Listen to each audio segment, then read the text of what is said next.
The stages in Croatia are basically based on roadbooks. So you were given a rally roadbook. So each page has a set of tulips on there, and we follow those tulips. These take us down through the woods and the forest and into the water meadows. We're usually averaging something between 45 and 60 kilometres a day. And you think, well, that's not very far.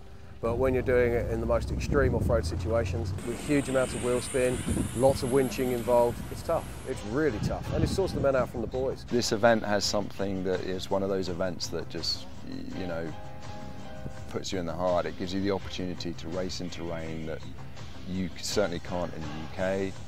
They have effectively the freedom to race the types of terrain that we're racing, and for the distances that we're racing.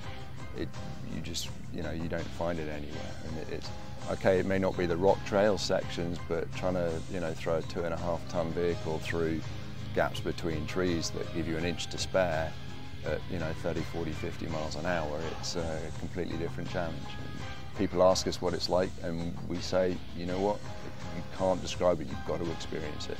8 days of racing. It's mad. You've got to have a really good truck. Anyone can build a truck that can last a day. Build a truck that can last 8 days, that's something special. There's so many great events in the world. You've got King of the Hammers, which is a wonderful event where you turn up, you bring the best vehicle that you possibly can, that you can possibly put together for that event. You bring it, you race it, you prove it. And it's the same here as well. You bring the best vehicle that you can put together for this event, you bring it, you race it, and you prove it. And there are different vehicles that work really well on different styles of terrain here. See, we've got so many different kinds of ground types here, whether it be, you know, the hard, fast tracks through the forest, whether it be the water meadows, or whether it be in the swamps. There's something that there are so many different vehicle types that will do well in those kind of terrains, and that's why you see such a variety. Borash's car is, it's actually a piece of mechanical genius. It doesn't look much, but it's such a clever vehicle. The guy spends every night stood in front of his vehicle working out new and better ways to make it better. The whole body on the car is hand built. Now that doesn't sound very impressive until you actually realise that the guy makes the moulds for the bodywork.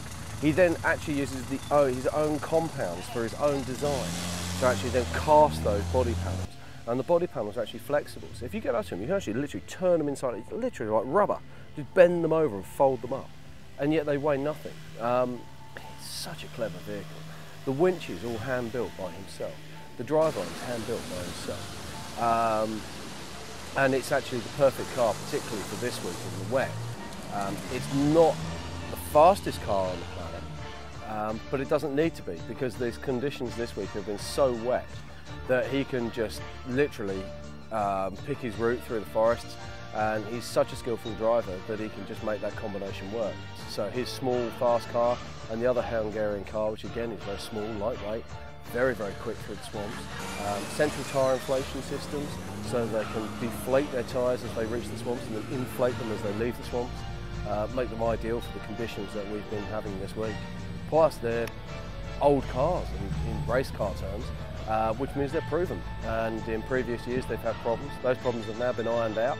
And well, we only have to look at the results. They're at the top, they're flying. Sadly, we're not.